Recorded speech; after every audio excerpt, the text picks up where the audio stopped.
বহিষো হে দয়ার ঘরে তুমি আইসো আইসো আইসো বহিষো হে দয়ার ঘরে তুমি আইসো আইসো আইসো বহিষো হে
এটা একটা ফটো জানো কাকু? কুসুমনের বিয়েতে না আমি একটা ফটো লিখেছি।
পারে।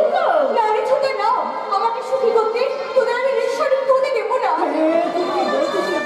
ছোটা ওই পাশের বাতিলে সব শুনেছিলেন ছোটা তবে সেই সকল বাস্তব ভিডিওটুকু বিক্রি করে তোরা আমাকে বিদায় করতে চাইছিস। আমি যদি তোদের এতই কলম হয়ে থাকি তাহলে কেন তোরা আমাকে ছোটবেলায় কলম পেয়ে দিচ্ছিস কেন? বলছি আজকে শুভ দিনে চোখে জল ফেলতে দিবি স্বামীর মানে হচ্ছে মেয়েদের কাছে নারীর স্বর্গ, তাই সব মেয়েদেরকে বিবাহ বন্ধনে আবদ্ধ হতে হয়। সে আর বলতে হবে না বৌদি, সব মেয়েরাই বিয়ের আগে একটু কান্নাকাটি করে, আর বিয়েটা হয়ে যায় তারপর দেখবে স্বামীর সুহাগে হয়ে আর আমাদের কথা মনেই রাখবে না।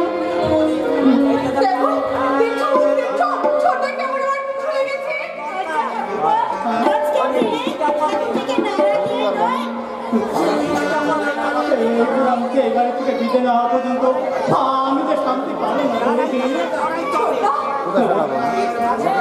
মেয়েদের মানুষ করা শুধুই মায়া আর আমাদের কাজে তুই পরের ঘরে চলে যাবে, আমাদের পরপর কোনো দাবি থাকবে না।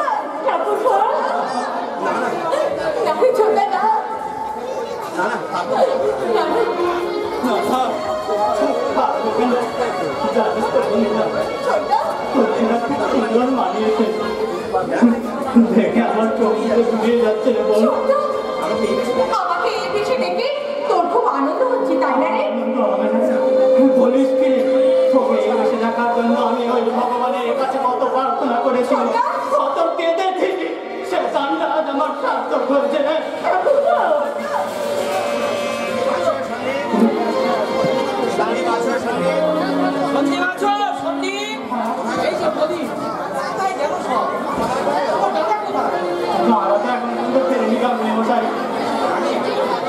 আমি এখানে এসে পর্যন্ত একই কথা শুনে আসছি, তোমরা কি ভেবেছো বলতো বিয়ের লগ্ন উত্তীর্ণ হতে চললো অথচ তোমার দাদার কোনো খবর নেই?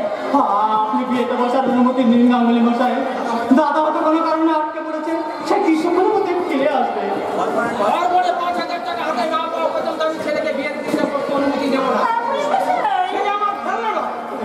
এক্ষুনি ভিতরে কথা বলে প্রথমে লা করে তার মার পায়ের তলায় লুটিয়ে পড়ো। গাঙ্গুলি মশাই অচিন্তায় অ্যাডভান্সের মালিক মহিলার মধ্যে তোমাদের বোনকে পুত্রবধূ করে নিয়ে যেতে দিচ্ছে, এটা তোমাদের সৌভাগ্য। সেই সৌভাগ্য থেকে আমিও যাতে বঞ্চিত না হই, আমার একমাত্র মা বোনটিকে ক্ষতি করতে পারি, সেই জন্যই তো আমি ভিটে বাড়ি বন্ধ দিয়ে 5,000 টাকা নিয়ে এলাম। দেরি হলো কেন দাদা? আর বলিস না ভাই, আমি যখন আসছি রাস্তার পাশে একটা লোক রোগের যন্ত্রণা ছটফট করছিল। আজকের এই শুভ দিনে আমি রাস্তা দিয়ে আসতে পারলাম না, আগে হাসপাতালে ভর্তি করে দিয়ে এই আমি আসছি। আরে প্রদীপ, হ্যাঁ দাদা, বরযাত্রীদের সব খাওয়া হয়ে গেছে ভাই। বরযাত্রী সব কাজ হ্যাঁ হ্যাঁ, তাই তো আমি বলি, একান্তে আমাদের 3টি প্রাণ, আমরা 3 ভাই বোন।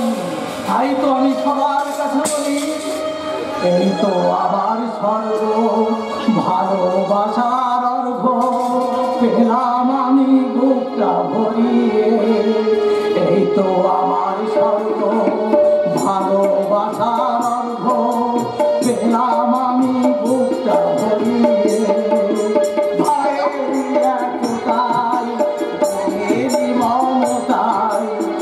সংসারে আছি দাঁড়িয়ে, এই তো আমার স্বর্গ, ভালোবাসার অর্ঘ পেলাম আমি যা ভাই যা, সে শীঘ্র দেখ বরযাত্রীদের সব খাওয়া হয়েছে কিনা, শীঘ্র দেখ, আমি এদিকে দেখছি। চলো বিজয়া চলো, বন্ধুরাকে নিয়ে চলো। আর গাঙ্গুলি মশাই আমি ছেলেকে বিয়েতে বসার অনুমতি দেবেন। হ্যাঁ হ্যাঁ, আমি টাকাটা এই যে আমি আপনাকে দিচ্ছি, আমি এই তো টাকাটা আমি এই পকেটেই তো রেখেছিলাম। টাকাটা মনে হচ্ছে পকেট মার হয়ে গেছে। আমি এখন কি করবো, কোথায় আমি টাকা পাবো?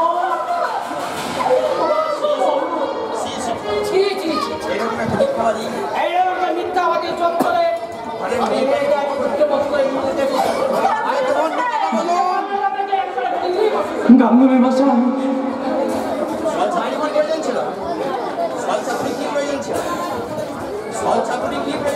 দল চাতুরি করার অস্ট্রেলিয়া কি দরকার ছিল?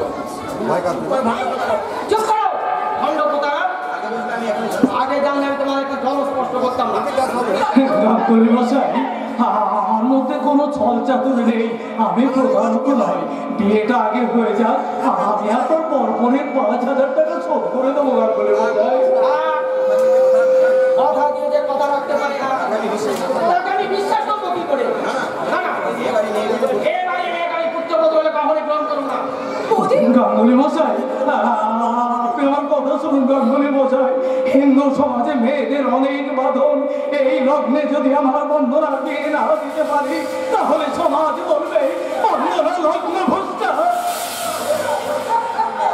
কে কি বলবে না বলবে ভয় করবে, তার কোনো দরকার নেই। গাঙ্গুলি মশাই, গাঙ্গুলি মশাই, আজ যদি বন্দনা আমার বোন না হয়ে আপনার মেয়ে হতো, তাহলে এই বিপদের দিনে আপনি কি করতেন? গাঙ্গুলি মশাই, উনকে বিয়ে দিতে না বলে তার গলায় দড়ি দিয়ে মারতাম। গাঙ্গুলি মশাই, গাঙ্গুলি মশাই, গাঙ্গুলি মশাই, আপনি এখানে নির্দয় হবেন না। আমি আপনার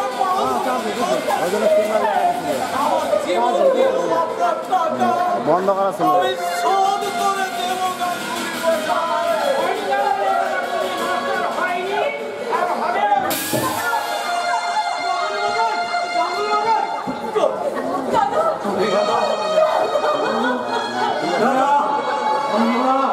তোমরা সবাই বলো, আমি কি করবো? আমি ভগবানের কাছে অভিযোগ জানাবো, না মানুষের কাছে অনুরোধ করবো? আমার জন্য তোমাকে কিচ্ছু করতে হবে না দাদা। এই মুখটা আমি কাউকে দেখাবো না দাদা। আরে বন্ধুরা, তুই চুপ করো। তুমি একটা করবি, যার কাছে থেকে উপায় খুঁজে বার করো। কি করবো বিজয়া, কি করবো? আমার শেষ সম্বল বাড়িটুকু বন্ধক দিয়ে আমি বন্দনাকে সুখী করতে চেয়েছিলাম। সে আশা তো ভগবান পদ সাজলে। এখন বন্দনা লগ্ন ভ্রষ্ট হলে কলঙ্কের গাড়ি শুধু ওর গায়ে লাগবে না, আমাদের মুখও লাগবে।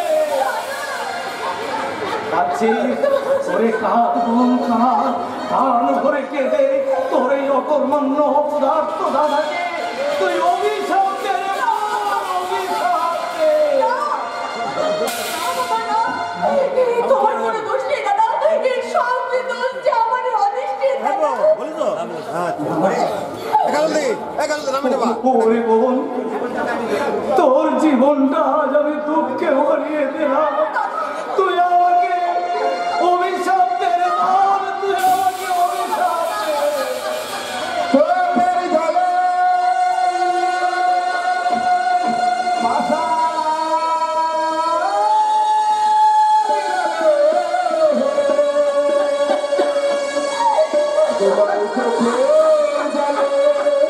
কাসার রয়েছে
করতে পারছি না।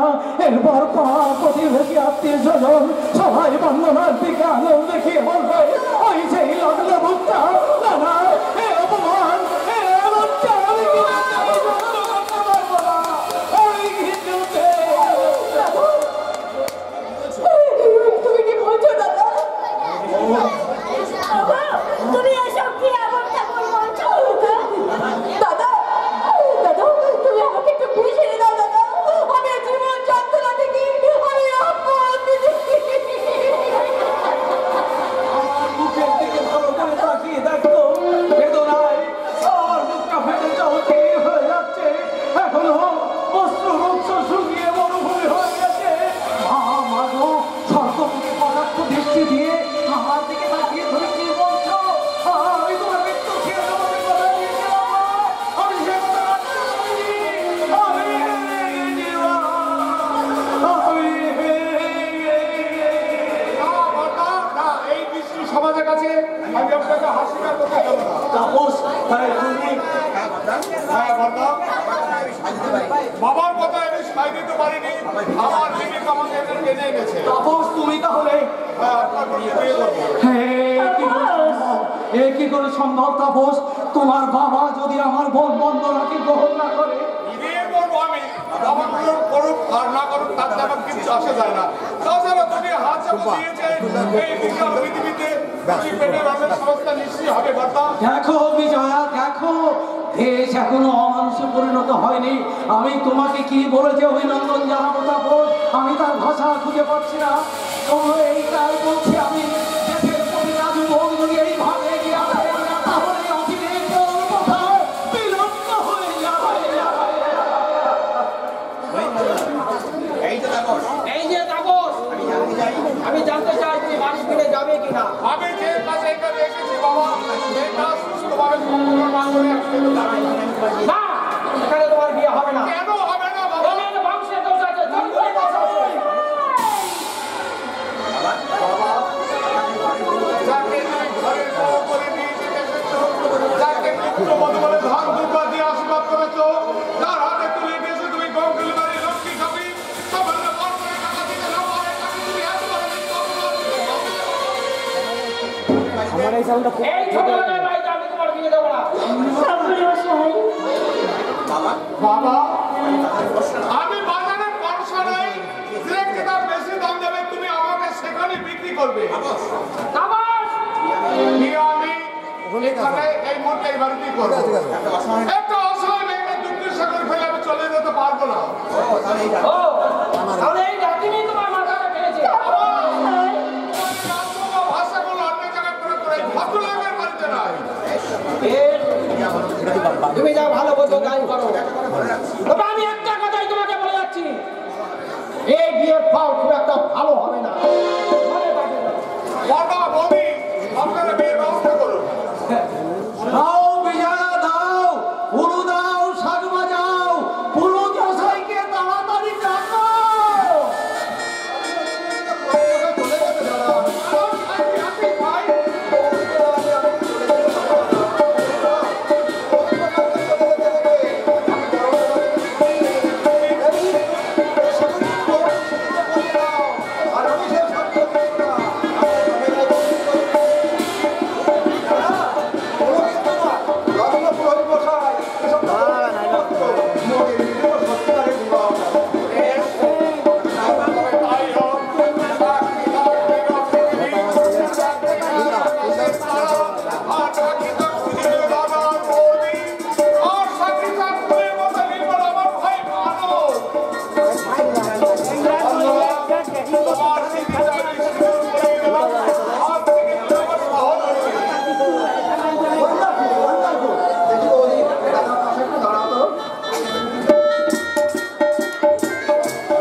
স্বর্গ থেকে তুমি দেখো মা, তোমার বন্ধুরা সে আর শ্বশুর করে যাচ্ছে, তাকে তুমি আশীর্বাদ করো মা, তাকে তুমি আশীর্বাদ করো। তাহলে আমরা আসি বাবা। তাপস ভাই, বন্দনার বিয়েতে আমি কিছুই দিতে পারলাম না, তবে আমি ভগবানের কাছে প্রার্থনা করি তোমাদের জীবন যেন সুখের হয়, সুখের হয়। দাদা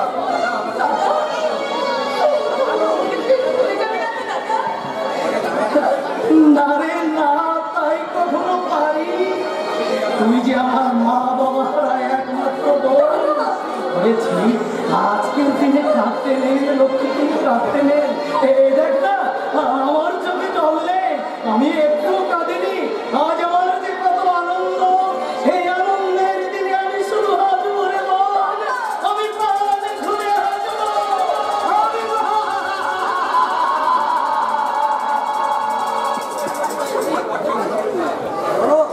করবে। হ্যাঁ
কিন্তু বাবা ভূপতি এদিকে আমার শ্বাস করছে নারে ওখানে নয়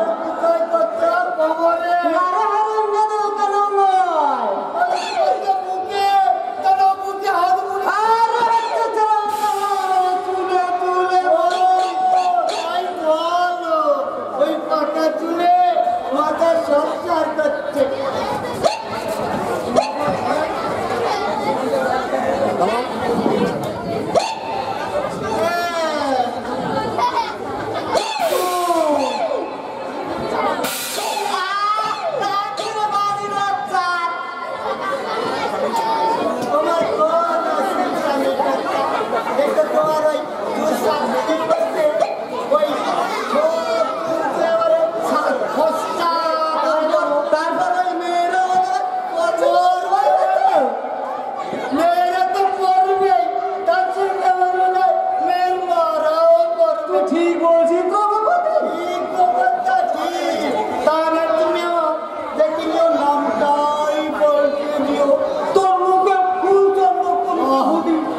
সকালে ঘুম থেকে উঠে আমাকে প্রণাম করতো,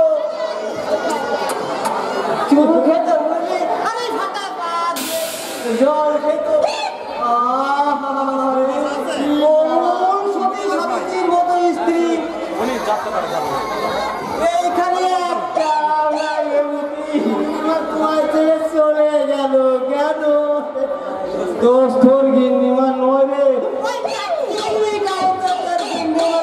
ফুসলে নিয়ে চলে গেল। গিন্নিমা যেদিন বাড়ি থেকে চলে গেছে সেদিন থেকে আমার মাথার হেডটা যেন ডিফেট হয়ে গেল রে। ভালো ডাক্তার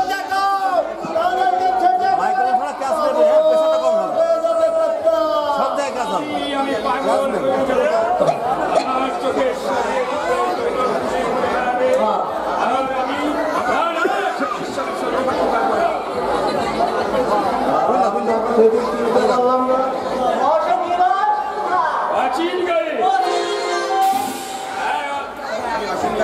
আমি অচিন গায়ে আইরন নিশ্চিত করি ম্যানেজার অমিত ব্যানার্জি। ও আমার কি সৌভাগ্য, আপনার মতো মহাপুরুষের পায়ের ধুলো পড়েছে আমার বাড়িতে।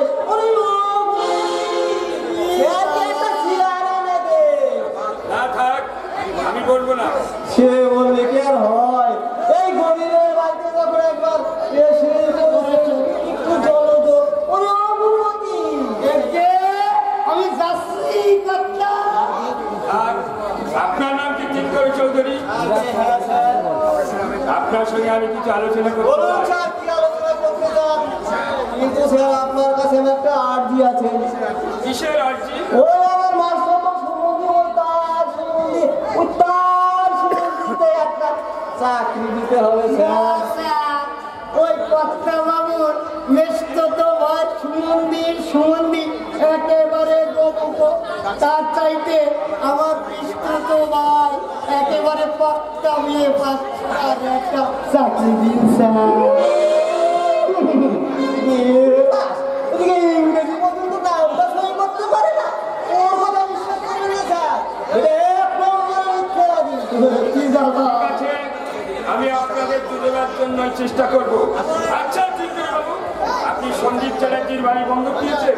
আর বলবেন না স্যার, ওই বোনের বিয়ে দেবে বলে বাড়িটা আমার কাছে বন্ধ রাখবো, অথচ টাকাটা বিয়েতে খরচ করতেই বলল না।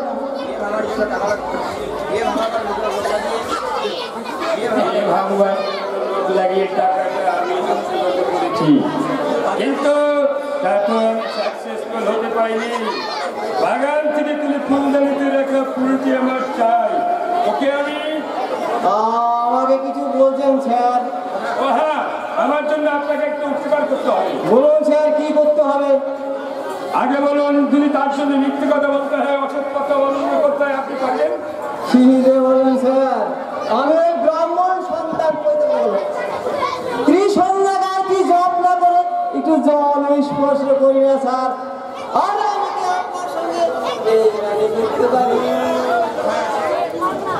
কথায় আছে, ওই বুড়িজনের সংস্পর্শ থেকে মিথ্যে কথা বললে কোনো স্পর্শ করে না স্যার। আপনার মতো লোকই আজ আমার প্রয়োজন।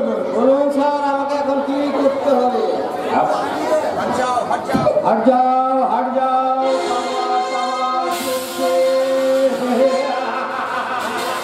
ওইতে আসছে, এখন থাক। আমি দিল্লি থেকে ফিরে কিভাবে কোন পথে চলতে হবে সমস্ত প্ল্যান প্রোগ্রাম আপনাকে বুঝিয়ে দেবো, সেই মতো আপনি চলবেন। আচ্ছা চলুন। আবার কি করে আপনাদের বাড়িতে পায়ের ধুলো দিলেন স্যার? শিকারিকে শিকারি জানতে হলে শক্তির সঙ্গে হাতিয়ারের প্রয়োজন। আপনি আমার সেই হাতিয়ার। যে রূপ চলমান আমার রক্তি শিহরণ জাগিয়েছে, যার জন্য আমি তৃষ্ণার্ত, সে আমার চোখের সামনে থাকবে, আর আমি তৃষ্ণায় ছটফট করবো। No no never.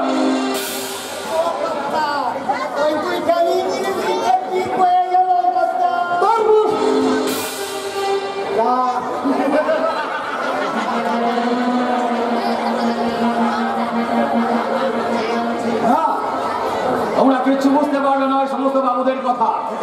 ওরা দিনকে রাত আর রাতকে দিন করতে পারে, আর সেই সময় বিষাক্ত পৃথিবীর স্থাবকের দল ছাত্র শিল্পীর জন্য ওদের বিবেক বুদ্ধি বিচার করবে। ওই সমস্ত হিংসা পরায়ণ মানুষগুলোর সঙ্গে হাতে হাত মিলিয়ে সমস্যাকে ধ্বংস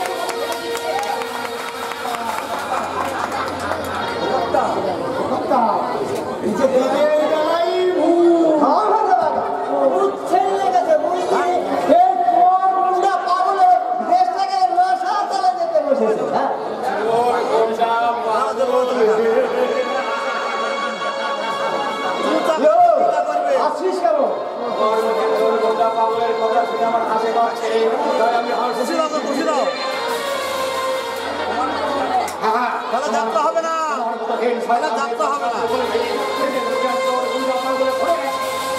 এটা পাগলামি করা যায় না, বুঝলি? যা এখান থেকে বেরিয়ে যা পাগলা। কথা যখন বলেছে মানে মানে বিদে হয়ে যেতা। আমি এলাম তোমাদের বাড়িতে অতিথি হয়ে, আমাকে চেয়ারে বসতে দিলে না, আমাদের জন্য অনুরোধ করলে না, আর এই কোনো উপায় আমাকে বের করে দিচ্ছ না। তোমরা লোক মদের ভালো নয়, দেখে কেউ ভালো দেখে আসল ছেড়ে নকলি কাপড় করছে। এ তুই কি তোর পরিচয়? আমি কে? আমাকে মনে করছে না।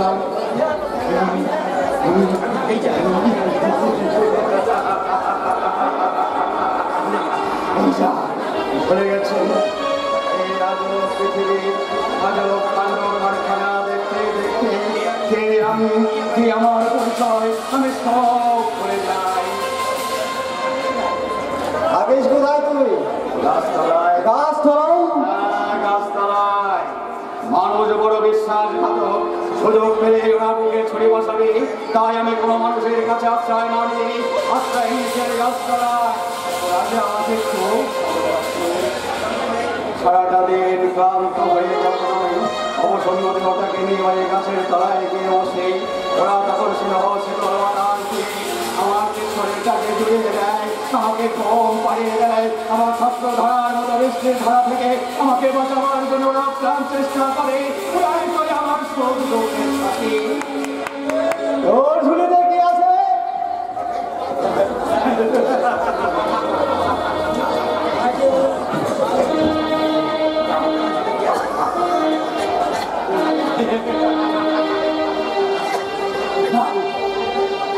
আমাদের আমি দেখাবো না, তোমরা লোক মোটেই ভালো নয়।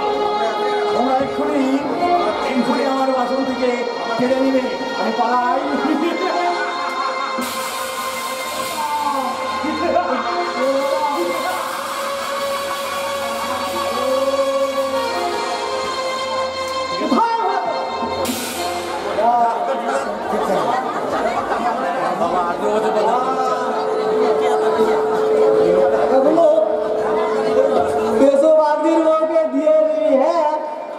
আর শোন খবরদার, বেশি দেরি করিস না যেন আমার তার আস হয় না।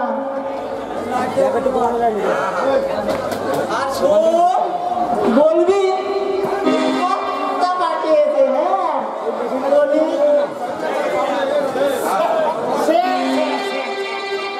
ওই পেছু ভক্তির মোবাইলটা রূপের সিঁড়ি একেবারে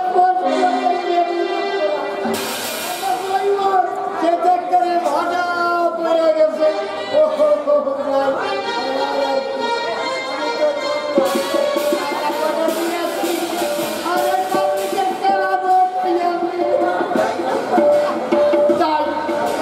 টাকা কটা দিয়েছি যাই।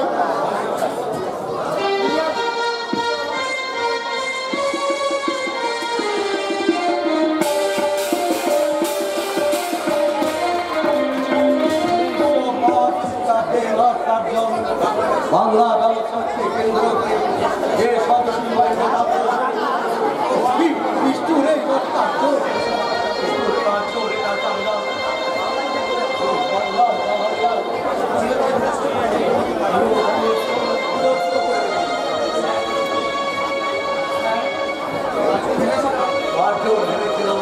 এই বাংলার কিন্তু কার্য লেগে যায় না। এই ভবনে যদি একটু ঢুকে নাই তার মতো সমস্ত অর্থনকে তুমি সাহায্য করবে। আপনার আশীর্বাদে ভালোই আছে স্যার। কাল রাতে খেয়েছি স্যার। না না স্যার, কলকাতায় আর থাকবো না। জনবহুল শহরে বিষাক্তময় পরিবেশে আমার দম বন্ধ হয়ে আসে। এবার ভাবছি এই ছায়া গেলে সোনার কলকাতা থেকে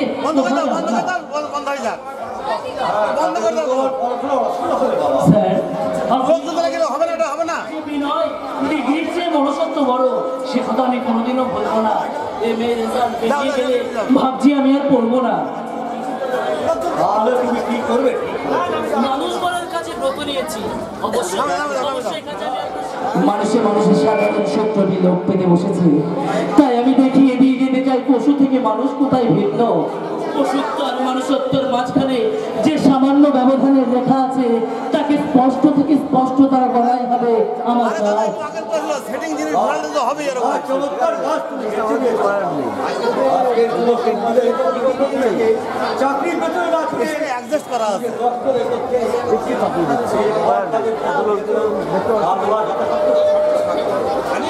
আমি তোমাকে সাহায্য করব। আমি প্রথমে আমার এই জন্মভূমি পলাশপুর গ্রামে কাজ শুরু করব। এত সুন্দর কথা, কিন্তু বিনয় আমার এই গোড়াপত্তনটি এমনভাবে করে তুলতে হবে যাতে আমরা কোনো কাজে ব্যর্থ না হই। তাই স্যার আমি আর প্রদীপ ঠিক করেছি প্রথমে একটা নৈশ বিদ্যালয় গড়ে তুলব। সেখানে ছোট থেকে বয়স্কদের পর্যন্ত শিক্ষা দেওয়া হবে। তারপর কিছু একটা কুটির শিল্প গড়ে তুলব। কিন্তু বাবা, তার জন্য তো অনেক টাকার দরকার। টাকার চিন্তা আপনি করবেন না স্যার। প্রথমত সরকার তো আমাদের সাহায্য করবেই। তারপর আমার বাবা মানে ফিরোজ চৌধুরী আমার নামে ব্যাংকে 50,000 টাকা রেখে গেছে। এই পলাশপুর মানুষের কল্যাণে আমি সেই টাকায় খরচ করব।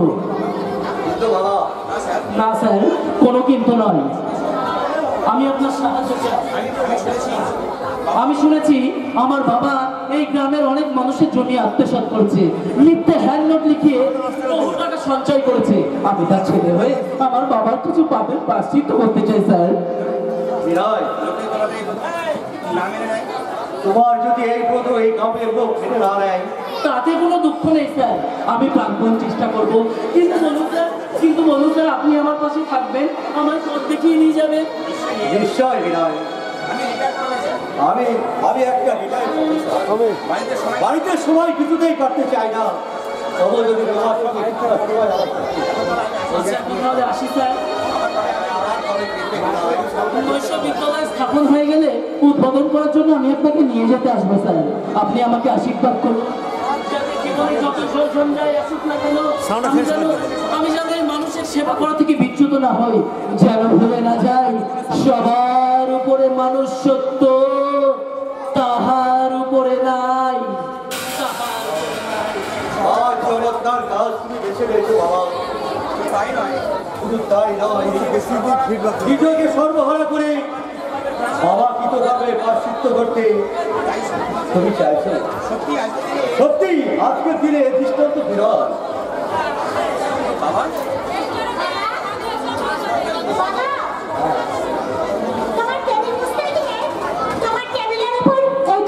পেলাম, আমার মনে হয় খাবার একটা চিঠি আছে। কিসের চিঠি বাবা? এই দেখ মা, আমি একেবারে ভুলে গেছিলাম, চিঠিটা খুব জরুরি, এখনই ফোন করতে হবে। হ্যাঁ, প্রদীপটাও 2-3 দিন আসেনি, চিঠিটাও শুভটাও বাগানে গেছি। তুমি নিজেই পোস্ট করে নিয়ে এসো না বাবা? হ্যাঁ মা, হ্যাঁ তাই দিই। আরে বইটা রাখ। হ্যাঁ, আমি এখন আসছি। আর হ্যাঁ, যদি কেউ এসে আমাকে দেখা করতে চাই তাহলে বৈঠকখানায় তাকে অপেক্ষা করতে। হ্যাঁ মা, আমি আসছি। হ্যাঁ, এই বই আমি একদিন কত পড়েছি। এই বই ছিল আমার ধ্যান। পরীক্ষায় সবসময় সারা করতাম বলে বাবা আমাকে কত বকেছে। অথচ আজ আমার হাতে অসংখ্য বই, অথচ আমি পড়তে পারছি না। না, এই যন্ত্রণা আমি আর সহ্য করতে পারছি না। বাবা, আমার জীবন দেবতাও চিরতরে অন্ধ হয়ে থাকার চেয়ে আমার মৃত্যুই যে ভালো ছিল ঠাকুর। আমার মৃত্যু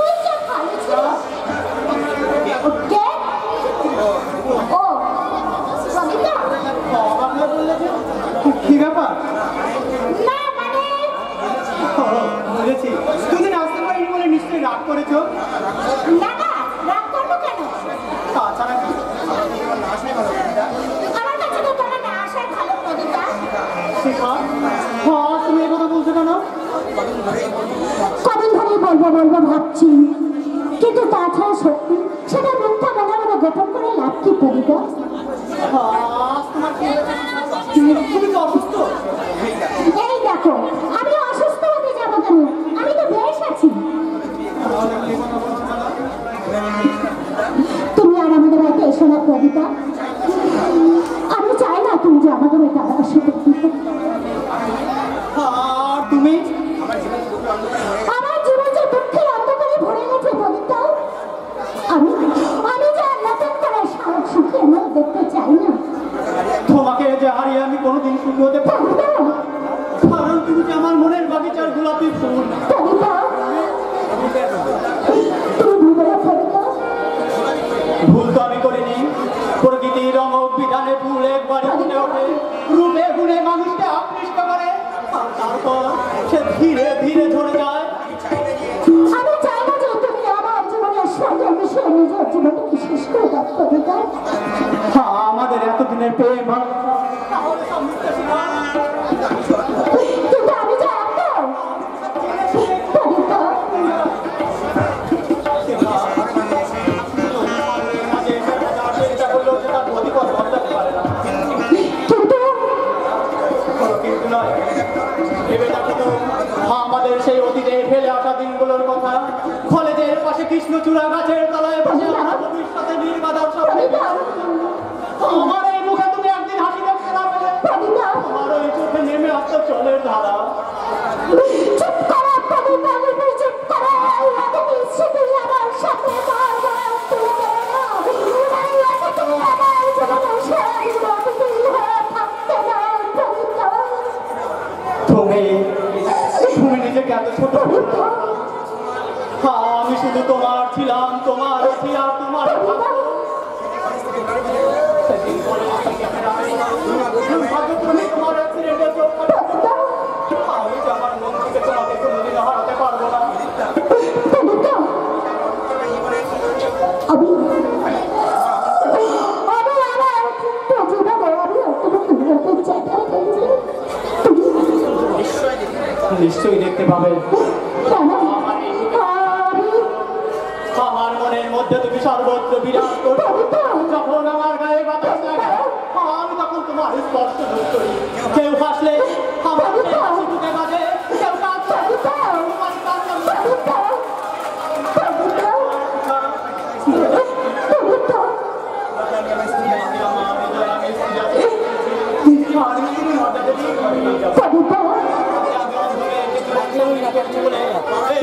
প্রতিবেশী আত্মীয় স্বজন বন্ধু বান্ধব সকলে আমাকে ব্যঙ্গ করলো। তোমাকে হারলে আমি কোনোদিন সুখী হতে পারবো না। কোনোদিন সুখী হতে আরে যা ছিল ঠিকই ছিল। আকাশের সূর্য আজ জগতে আমি যে তোমার শুধু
আমি কারখানা বন্ধ করে দিতে বাধ্য হব।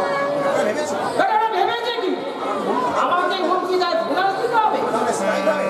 না মানুষ চাই গেলে এত সাহস বেকারা কেনা কোথা থেকে?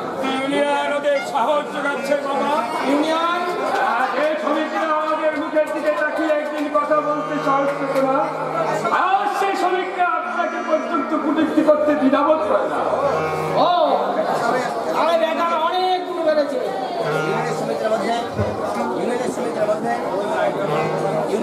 ইউনিয়নের শ্রমিকদের মধ্যে একটা বিষাক্ত পরিবেশের সৃষ্টি হয়েছে। ভিতরে তারা অনেক রন্ধে রন্ধে প্রবেশ করছে। কত রাতে তুমি সেই বিদ্রোহ দমন করার জন্য প্রস্তুত হও। আমি মনে রেখো বীজ গাছকে বাঁচিয়ে রাখলে ভবিষ্যতে বীজ ফল আমাদেরই পেতে হবে। কিন্তু বিদ্রোহ দমন করতে আমি অক্ষম বাবা। কেন? প্রিয়জনের প্রতি আঘাত লাগে। প্রিয়জন? হ্যাঁ, যেটা আপনার কাছে গোপন আছে সেটা গোপনই থাক। আমি সেটা নিজ মুখে প্রকাশ করতে চাই না। অবশ্য বাদ করে দিই, চাপা থাকে না, একদিন প্রকাশ পাবেই। আমি তুমি শুধু আমার আত্মীয় নও, তুমি আমার কারখানার ম্যানেজার। কারখানার উন্নতি হোক এটা তুমি নিশ্চয়ই চাও। হ্যাঁ, নিশ্চয়ই চাই। তাহলে তুমি আমার কাছে ভ্রমণ করছো কেন?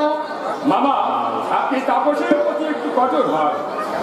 জানো তাপস আবার কি বললো? তাপস শ্রমিকদের নেতৃত্ব দিচ্ছে। শুধু তাই নয়, তাপস ওদের ইউনিয়নের লিডার।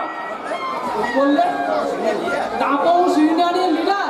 হ্যাঁ বাবা, তাপস ওই ছোট লোকদের উপস্থিতিকে আমাদের মেলামেশা করে। শুধু তাই নয়, তাপস ওদের সঙ্গে একসঙ্গে খেতেও ঘৃণাবোধ করে। এত নিচে নেমে গেছে তাপস। আপনার মান সম্মান তোমার প্রতিপত্তি আর ধ্বংস হতে চলেছে। শুধু তাই নয়, তাপসের কথায় যারা ওঠে বসে তাপসকে তারা দেবতার মতো শ্রদ্ধা করে। নিজের ছেলে তাপস সে আমার সঙ্গে বেঙ্গালি করছে। বলতে পারো আমি এখন কি করি? তাপসকে আপনি কলকাতায় পাঠিয়ে দিন। এখানে থাকলে শ্রমিকদের মধ্যে যে বিদ্রোহে তারা বেরোচ্ছেন তাই একদিন মাথা চড়ে দিয়েছে। হয়তো এমন একদিন আসবে সেদিন স্টিল ফ্যাক্টরি আর কোনো অস্তিত্ব থাকবে না। যেমনই চলছে তাহলে এই আংশিক অগ্নি সর্বোচ্চ গ্রস্ত হবে। তখন দিশেহারা হয়ে পথ খুঁজে বেড়ানো হাজার চেষ্টা করলো, মামা পথ খুঁজে পাবেন না। তাই তো আমি কি বলে গেল? তাপস দিন দিন আমার অবাধ্য হয়ে উঠছে। ভেবেছে আমি দুর্বল? না, আমি কঠিন থেকে কঠিন হতে পারি। তাপসের অধ্যক্ষপনা আমি রোধ করতে না পারলে ভবিষ্যতে হয়তো আমাকে পথে বসতে হবে। আপনার ওষুধ খাওয়ার সময় হয়ে গেছে, ওষুধটা খেয়ে নিন। তুমি কেন? নেপাল কোথায়? নেপালটা বাজারে গেছি। তুমি কি ভেবেছো আমি তোমার হাতে ওষুধ খাবো? বাবা যাও, আমার সামনে থেকে তুমি চলে যাও। ভবিষ্যতে আমার সামনে তুমি কোনোদিনই আসবে না। আমি কোনো অপরাধ করিনি বাবা। একটা জোচ্চর মানুষের মেয়ের ব্যাপারে বাবারা শুনতে চায় না। বাবা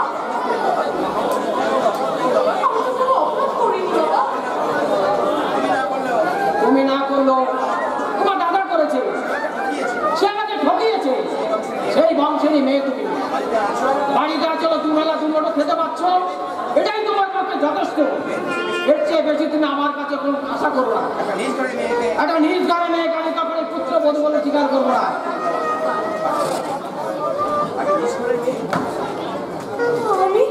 আমি নিজ করি মেয়ে। আমি আমার বাবা চলছ দাদা, বারবার এই অপমান আমি কিছুতেই সহ্য করতে পারবো না। মেয়েদের মতো সঙ্গ হচ্ছে শ্বশুর বাড়ি, আর আমি যে শ্বশুর বাড়িতে দেখি যদি সেবা করতে না পারি তাহলে সে নারী জীবনে কলঙ্ক। দাদা ও ঠাকুর, আমি আর এই জীবন যন্ত্রণা সহ্য করতে পারছি না। তুমি আমাকে জীবন যন্ত্রণা থেকে তুমি আমাকে অব্যাহতি দাও। দেখি বৌদি, তোমার চোখে জল? কই না তো। আর বলতে হবে না, আমি সবই কি বুঝেছি। বুঝেছো ঠাকুরপো? দাদার মুহূর্তের অদর্শনে তুমি খুব অস্থির হয়ে উঠেছো, তাই না? ঠাকুরপো কিন্তু বৌদি এখনই তো এত অস্থির হয়ে চলবে না। তুমি যা ভাবছো তা নয় ঠাকুরপো। না না, আমার চোখকে তুমি ফাঁকি দিতে পারবে না। আর দাদারও দেখছি কোনো বিচার বুদ্ধি নেই। আজ আসুক বাড়িতে, আচ্ছা করে বলবো। কি বলবে ঠাকুরপো? যদি বাইরে মেয়ে বাড়াবে তাহলে বিয়ে করেছিল কেন? একটা মেয়েকে কাঁদাবার কোনো অধিকারই তোমার নেই। ঠাকুরপো বয়ে গেছে আমার কাঁদতে। তোমার মুখের কথা বৌদি, অন্তরের কথা নয়। কি করে বুঝলে? তোমার আঁখি ভরা জল আর ব্যথা ভরা মুখ দেখেও কি কারণ বুঝতে বাকি থাকে বৌদি? তাহলে তো তুমি অন্তর্যামী। তাই এই বয়সে কটা মেয়ের অন্তরের কথা বুঝতে পেরেছো। সে সৌভাগ্য আমার হয়নি বৌদি। ঠিক আছে, আমি তোমার দাদাকে বলে খুব শীঘ্রই তোমার সৌভাগ্যের ব্যবস্থা করে দিচ্ছি। তুমি যত চেষ্টাই করো বৌদি, আমার মতো হতভাগার গলায় ঠাকুরপো সে দায়িত্ব আমার। শুধু তুমি লক্ষ্মী ছেলের মতো টোকর মাথায় দিয়ে বিয়ের পিড়িতে বসবে। মানে আর একটা মেয়েকে ঘরে আনা আর তার নানা রকম বায়না সামলাবো? নানা বৌদি, ও আমার হাতে। কেন? তবে কি করবে? কেন গেরুয়া বসন পরিয়ে সন্ন্যাসী হয়ে তৃপ্তি তৃপ্তি ঘুরে বেড়াবো? বিয়ের আগে ছেলেরা ঠিক এরকম কথাই বলে, আর ওদের মন থাকে ভবিষ্যতের রঙিন স্বপ্নে বিভোর হয়ে। মুখ ফুটে তারা কিছুই প্রকাশ করে না। আমি তার থেকে স্বতন্ত্র বৌদি। একেবারে কচিপোকা, কিচ্ছু বোঝে না। না বৌদি, জানো মাও আমাকে খোকা বলে ডাকতো। কাছে গেলে খোকন সোনা মানিক বলে আমার মুখ চুমোতে ভরিয়ে দিত। আজ আজ তোমার মুখে খোকা ডাক শুনে আমার হৃদয়ে নির্ভীককে জমা থাকা স্মৃতি আমার মানুষ পথে ভেসে উঠলো। সে অনেকদিন আগের কথা। আমি তখন মাত্র 7 বছরে। একদিন স্কুল থেকে ফিরে দেখি দাদা দরজার পাশে দাঁড়িয়ে কাঁদছে। বাড়ির মধ্যে লোকে লোকারণ্য, মেঝুতে মাকে শোয়ানো আছে। আমি কাছে গিয়ে মাকে কত ডাকলাম, তার বুকের উপরে পড়ে বললাম, মা মা গো, আমায় খুব খিদে পেয়েছে মা, তুমি আমায় খেতে দাও। মা স্বপ্নে চিরদিন থাকে না। ফুলের মালা দিয়ে সাজিয়ে নতুন লাল বৃহস্পতি প্রতিবেশীরা মাকে আমিও দাদার পেছনে পেছনে শ্মশানে গেলাম। চিতার উপরে কাঠ সাজিয়ে মাকে শোয়ানো হলো। দাদা মায়ের হাসি ভরা মুখে আগুন দিতে চিতা দাও দাও করে জ্বলে উঠলো। আর আমি মা মা বলে চিৎকার। আরে মা তো সবার চিরদিন থাকে না। তাই তারপর স্কুল থেকে বিরাট করে শ্মশানে গিয়ে মা মা বলে কত ডেকেছি। দাদাকে বাড়ি গিয়ে দাদাকে জিজ্ঞাসা করেছি, দাদা আমার মা কবে আসবে? দাদা স্নেহে আমার চোখের জল মুছিয়ে সান্ত্বনা দিয়ে দাদাও নীরবে নির্বৃত্তি অশ্রু ফেলেছে। ওটা ভাই, আরে মা তো সকলে চিরদিন থাকে না। আর তার সাথে এটাও জেনেছি যে এই পৃথিবীতে যার মা নেই তার মতো হতভাগ্য বোধহয় এই পৃথিবীতে আর কেউ নেই। তুমি এ বাড়িতে আসার পর আমার মায়ের জীবন অনেকটাই পূর্ণ হয়েছে। তোমার মধ্যে ফিরে পেয়েছি আমার হারানো মাকে। তোমার স্নেহ ভালোবাসা থেকে এই অধমকে যেন কোনোদিন বঞ্চিত করে না বলে। এই অধমকে যেন কোনোদিন শোনো, তবু তোমরা আছো বলে আমি একটু মনের সান্ত্বনা পাই রাখবো। বাঁচতে তোমাকে হবে বৌদি, বাঁচতে তোমাকে হবে। শুধু বাঁচাই নয়, এই সংসারের হাল তোমাকে শক্ত হাত ধরতে হবে। আর আমি তোমাকে আমার হৃদয়ের মায়ের আমাকে তো হাত বলে আশীর্বাদ করবে। তোমার সেই আশীর্বাদই হবে আমার জীবন আমার পথের পাথে। তোমার চোখে দেখেছি যে মায়ের ছায়া, তোমার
ছোট থেকে ও মায়ের স্নেহ থেকে বঞ্চিত,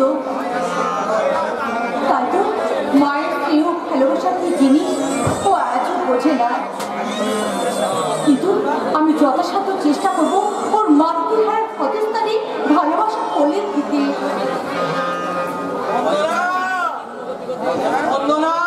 কে? আরে দাদা, দাদা তুমি এসেছো দাদা? হ্যাঁ, না এসে কি থাকতে পারি? আরে বন্দনা, তাপস, গাঙ্গুলি মশাই এরা সব কোথায়? বাইরে গেছে আর বাবা বাড়ির ভিতরেই আছে। আচ্ছা দাদা, বৌদি রাজু সকলে কেমন আছে? সবাই ভালো আছে। তোর বৌদির শরীরটা বেশ ভালো নয়। কেন, কি হয়েছে দাদা? মাঝে মাঝে রাত্রের দিকে জ্বর হয়। ডাক্তার দেখিয়েছো? ভয় নেই, ভয় নেই। তোর বৌদির দেহ পাথর দিয়ে গড়া। দাদা, এই নে, আসল কথাই তোকে বলা হয়। দাদা, আরে বন্দনা, তোর শ্বশুর তোকে কেমন ভালোবাসে রে। আমাকে আমার শ্বশুর মশাই না খুব ভালোবাসে দাদা। এই দেখছো না আমি কত ভালো শাড়ি পরে আছি। জানো দাদা, আমার শ্বশুর মশাই না আমাকে অনেক গয়না দিয়েছে। হ্যাঁ, দেবে বই কি দেবে। তুই হচ্ছিস এ বাড়ির বড় বউ। দাদা, হ্যাঁ? আমি না এইবারের বড় বউ হয়ে এসে আমি খুব সুখী হয়েছি দাদা। আমার টাকা পয়সা গয়না গাটি কোনো কিছু অভাব নেই। ও থাক, কিছু হবে না। আমার মতো সুখী হতে আর কেউ নেই গো দাদা। বন্ধ করলে ওটা বন্ধ হয়ে যাবে। তবু তোকে সুখী হতে দেখে আবার আমার নতুন করে আমি কিছুটা নিশ্চিন্ত হলাম বন্দনা। দাদা, হ্যাঁ, ওর নতুন করে হবে আবার। মানে ওটা আরে, আমি তো তোকে আনতে চেয়েছিলাম। কাল রাতে শুনেছি শেষ হয়ে গেলে এটা আমি ঠিক হয়ে পিসিমণির বাড়িতে যাবো। এই যে কাঁদতে শুরু করেছে, হ্যাঁ, আমি কোনো রকমে জানিস বল লুকিয়ে চলে এসেছি। তুমি খুব অন্যায় করেছো দাদা। আরে না, আমার নতুন করে মানে ওইটুকু সেভ হয়ে গেছে। তোর বৌদি বললো ওইটুকু save হয়ে হ্যাঁ, গেছে। মেয়েটা একটা বিভীষিকার মধ্যে শ্বশুর বাড়ি গিয়েছে, আগে তাকে দেখে এসো তারপর। আচ্ছা দাদা, হ্যাঁ? তুমি বৌদিকে বলবে হ্যাঁ। আমি খুব সুখী আছি, বৌদি যেন চিন্তা না করে। হ্যাঁ, জানিস বন্দনা, কি? আমাদের ওই ঘোষবাবুর ছেলে বিনয় এসে ফিরে এবার খুব জাঁকজমক করে আমাদের বারোয়ারি তলায় দুর্গা পুজো করছে। আমাকে পুজোর কটা দিন তোর বৌদি তোকে নিতে পাঠিয়েছে। এই রে, আরে নিজের কথা দিয়ে আমি মত্ত আছি। ধর ধর ধর। আমি তো তোকে কিছুই দিতে পারিনি। তোর আর তাপসের জন্য দুখানা কাপড় এনেছি। দেখ দেখ, দেখি বল কেমন হয়েছে। দেখ, একবার খুলে দেখ। খুব ভালো হয়েছে দাদা, কিন্তু তুমি এসব আনতে গেলে কেন? ওরে না, এনে কি থাকতে পারি? দাদা? পাড়ার আর পাঁচটা ভাই দাদাদের মতো আমারও তো একমাত্র বোনকে কিছু দিতে ইচ্ছা করে। দাদা? কিন্তু আমি তোর এমনই অকর্মণ্য দাদা, আমি তোকে কিছুই দিতে পারি আমার কোনো কিচ্ছু চাই না দাদা। তোমাদের স্নেহ ভালোবাসা হচ্ছে আমার কাছে মূল্যবান। মোবাইল থেকে একটা গান চালানোর আয় সেই দাদার দেয়া কাপড় মিষ্টি তুমি হাতে তুলে নিয়েছো। ফিরিয়ে দাও। জোর চলে দেয়া কাপড় মিষ্টি তুমি এক্ষুনি ফিরিয়ে দাও। গাঙ্গুলি মশাই, আমি অপরাধী। আমাকে আপনি যা কিছু শাস্তি দিন, দয়া করে আমার বোন ভগ্নিপতির জন্য সামান্য কিছু জিনিস এনেছি, ওটা আপনি ফিরিয়ে দিতে বলবেন। Get out! এবার আজকে তোমার লজ্জা বোধ হলো না? বাবা, তুমি ভেবো যে আমি তো ৫,০০০ টাকার কথা ভুলে গেছি। গাঙ্গুলি মশাই, দাও, এবার আমি তা কোনোদিনই বলবো না। দাও, ফিরিয়ে দাও। গাঙ্গুলি মশাই, আমি যে অনেক কষ্ট করে এনেছি, আপনি দয়া করে ফিরিয়ে দিতে বলবেন না। দাদা, বাংলা বেরিয়ে যাও বেরিয়ে যাও, বেরিয়ে যাও এক্ষুনি এ বাড়ি থেকে বেরিয়ে যাও। একটা শর্ট প্রবঞ্চ একটা শর্ট প্রমোটার জালিয়াতের সঙ্গে আমার কোনো সম্বন্ধ নেই। আমি চলেই যাচ্ছি গাঙ্গুলি মশাই, তবে আপনার কাছে কোনো জোরে একটা মিনতি করছি। এই পূজার কটা দিন আপনি বন্দনাকে আমার সঙ্গে যাওয়ার গাঙ্গুলি মশাই। দাদা, জানেন গাঙ্গুলি মশাই, তোর বৌদির বড় ইচ্ছা যে পুজোর কটা দিন ওখান থেকে ঘুরে আসবে। তারপরে 5,000 টাকা না দেওয়া পর্যন্ত তোমার ঘরে বাড়ি বাইরে যেতে পারবে না। আর তোমাকে আমি বলে দিচ্ছি, তোমাকে যদি বাড়ির ত্রিসীমানায় কোনোদিন না করতে পারো, আর যদি কোনোদিন দেখি তাহলে তোমাকে দারোয়ান ডেকে ঘাড়ে ধাক্কা দিয়ে বাড়ি থেকে বের করে দেবো। তোমার মনে থাকে যাবে।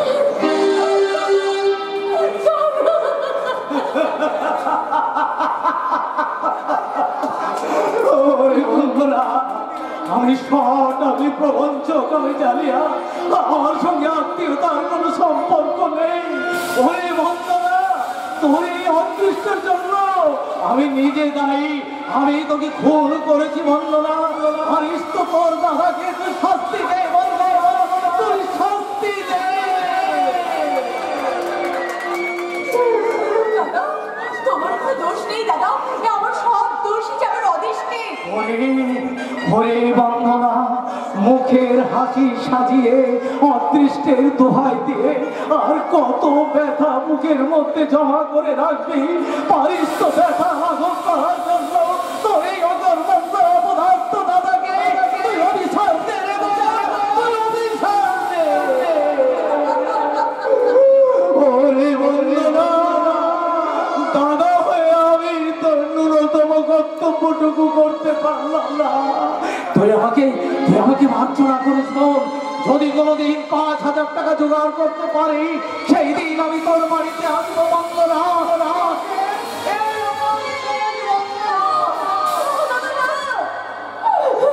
ওরে বন্দনা, না আর আমি এখানে দাঁড়াবো না। এখানে যদি দাঁড়াই তাহলে তোকে আরো একটু ডুবানা করতে হবে। তোর দুঃখের ভার যখন আমি নিতে পারিনি, তখন তোকে দুঃখের মাঝে আর ফেলে দেবো না।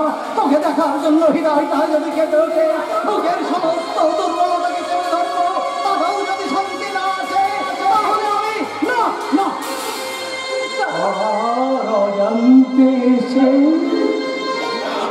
আমি দূর থেকে তোর মুখটা একবার শুধু দেখে যাবো রে মন, দেখে যাবো।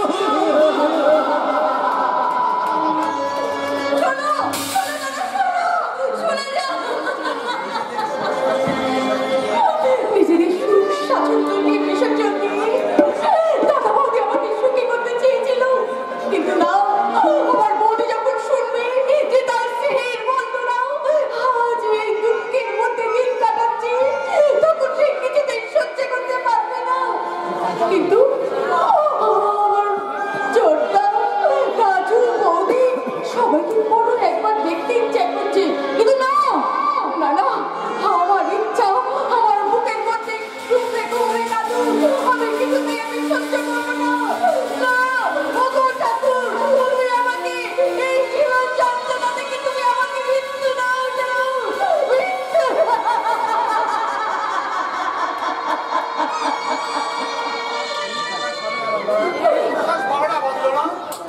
না না, ও কিছু নয়। বন্ধুরা, আজ কদিন ধরে ভাবছি তোমাকে একটা কথা কি বলবো। কথা? তুমি জানো দিন দিন কেন তুমি বদলে যাচ্ছ, তবে কি তুমি আমাকে বিয়ে করে সুখী হবে? না না, আজ তুমি এই কথা বলছো কেন? আজ কদিন ধরে লক্ষ্য করছি তোমার মুখে আসি আগের মতো হাসি নেই, সবসময় জানো কেমন তুমি উদাসীন হয়ে থাকো। না না, তুমি বৃথাই চিন্তা করছো। তোমার কি হয়েছে বন্দনা?